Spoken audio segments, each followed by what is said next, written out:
Donald Trump had a rally in Colorado and it went off the rails. He focused in on 3 main subjects, actually 4 main subjects. One gets its whole video later, but he went after Brad Pitt, the movie Parasite, and Greta Thunberg in his cave of whining.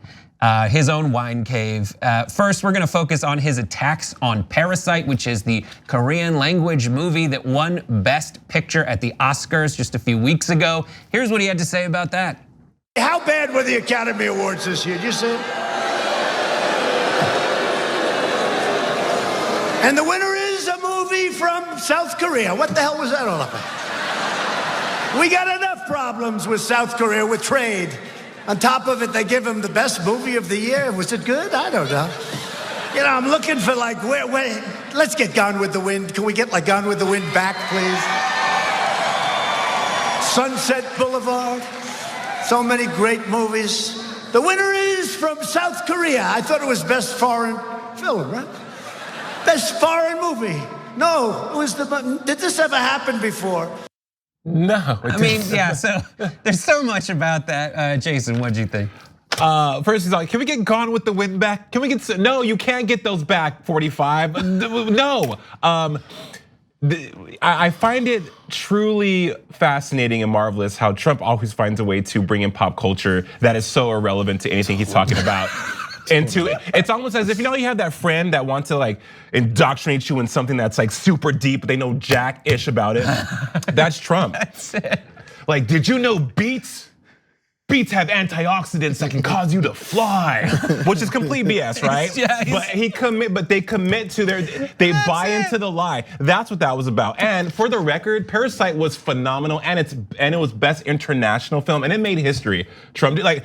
Yeah, you know, it was a big deal, and this further drives home a little bit of the xenophobia that Trump likes to exhibit when it comes to his existence in America. He's like, I didn't see it. Of course, he didn't see it, because if you saw it, that wouldn't have come out of your mouth. He would never see that, Chad. Right. Okay, so we started this hour when I was talking about if you're looking to assess the reasons why you want to support someone for president, taking the things that they say and do that make their qualities transfer to being why they'd be a good president. What about the Academy Awards has anything to do about his draw to get reelected? Nothing. Nothing whatsoever. And as he's rambling through his random words, and people in the background go, yeah. Why is Gone with the Wind have anything to do with what, bring it back? What do you mean? Let's have it come up again for the 2020 Academy Awards? This time Gone with Terminator's the Wind, in it. Because that happens? I mean, I have some favorite movies. My favorite movie of all time is Gladiator. I think it came out in like 2000 or 2001. It was 04? Early 2000s it came out. We'll see who knows I don't more think it should be about brought movies. back to the Academy Awards just because I liked the film. Who cares? Number 2, I think the film he wanted to say was Birth of a Nation when he said, bring it back! Yes. Bring it back! That's what fits with this guy's narrative. 2000. Sorry, I know, I failed. I had the flu. I was on. You were on. You were. You know, I'm just gonna go home now. No, don't. It's my favorite movie. But no, for real, like, JR, you make such salient points there, man. Sometimes, you know, you want to show compassion for mofos, right?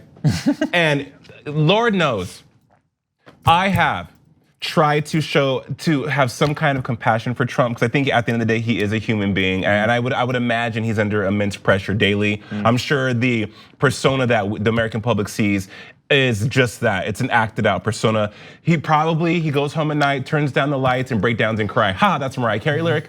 But JR, you're on the money, man. It's what did any and then attacking a teenager. Right, we'll get to that. But first, I do want to say, like, just the way that he brings it up in conversation. How bad were the Academy Awards? That's a stand-up routine. That's the beginning of a stand-up routine, which seems to be what it turns into. And there is something very interesting that happened recently. In the wake of his acquittal, basically, where the Senate got him off for charges of impeachment, he actually took that stand-up bit, which is just things he remembers that are his talking points that he repeats ad nauseum that kind of work in that video. It doesn't even really work. There's a lot of people when he brings that up that are just like, I guess I didn't like the Academy. I don't know what you're talking about. The one black dude behind him was like, yeah. At some point during it, I was watching a bunch of videos from this. It might be the Cavuto ones. Somebody yawns and it's amazing. But when he brings those things up, he brought that same cadence to basically the West Wing or wherever he was giving that speech in front of all the people who were involved in exonerating or acquitting him for the impeachment. And it just exposes how weird it is and how much he's trying to take the rally part, which I think he does relatively well. He gets people coming to a rally and they're dressed like they would be for a high school pep rally. Yeah. Everybody's dressed in like the colors for the school and the hats and all the jerseys and everything. If you start comparing, watch any more of Trump's rallies, which I wouldn't suggest you do, but for this experiment, watch the Trump rally, then watch WWE Monday Night Raw. Yeah. And watch one of the wrestlers come out on the front before they go down the ramp and yell at the guy in the ring. It is very similar. And guess what happens in the crowd there? They go, yeah, and they scream because someone said something random, but it was fiery and it was inspirational and we're about to see a fight. That's why it works. But you know what that is? That's entertainment. And it's strictly entertainment. Right. So when, I don't even know who the wrestlers are currently, because I used to watch in college, Still it was Hulk very Hogan. fun. You know what I used to do in college? I'd have a bunch of hard days at work and at track and go home and I'd watch nonsense like wrestling because it was fun. And we'd sit around, drink beers and watch wrestling and watch how The Rock yelled at Chris Jericho, because that was fun. But you know what we didn't say? That guy should be president, because it has nothing to do with that. It's strictly entertainment. So when he yells at a crowd and brings up the Academy Awards, all it is entertainment. So when he says, we packed the house, we did that, but what did you do for them? There's plenty of people that can pack a house and can talk nonsense. So do you guys, go with me on this. Have you ever been to like the daytime talk shows like Kelly Clarkson, The Real? They have a hype audience guy that's there. I've been to those. I would not be surprised if Trump had a hype man to make sure that does. JR, of all of the people in this building, JR has watched the most hours of Trump rallies, and he still manages to be a human being with feelings afterward.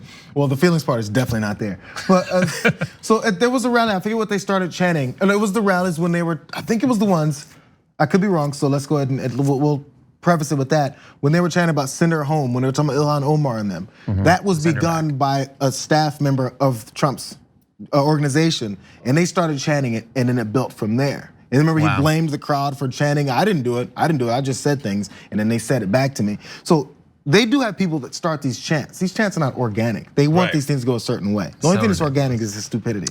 I do want to bring up the company Neon, who I think distributed the film, tweeted this about Trump's opinions. Understandable, he can't read. It has subtitles. It's understandable he did not like the movie because he can't read, he won't. And Bong Joon-ho, who directed the film, and another one called The Host, which is thoroughly amazing, said, once you overcome the 1-inch tall barrier of subtitles, you'll be introduced to so many more amazing films. So that's that. Don't miss your chance to win a trip to Los Angeles and have dinner with Cenk, John, and me. Just head to tyt.com/dinnerinla to register to win. Sign up for a free Aspirations Spend and Save account. Then you just register your eligibility and swipe your Aspiration card daily on purchases to gain entries. Not only are you entering to win a trip to Los Angeles and dinner with TYT hosts, you're also not depositing your hard-earned money into fossil fuel exploration or production. As a friendly reminder, even if you already have an Aspiration account, you must still register for eligibility into the sweepstakes.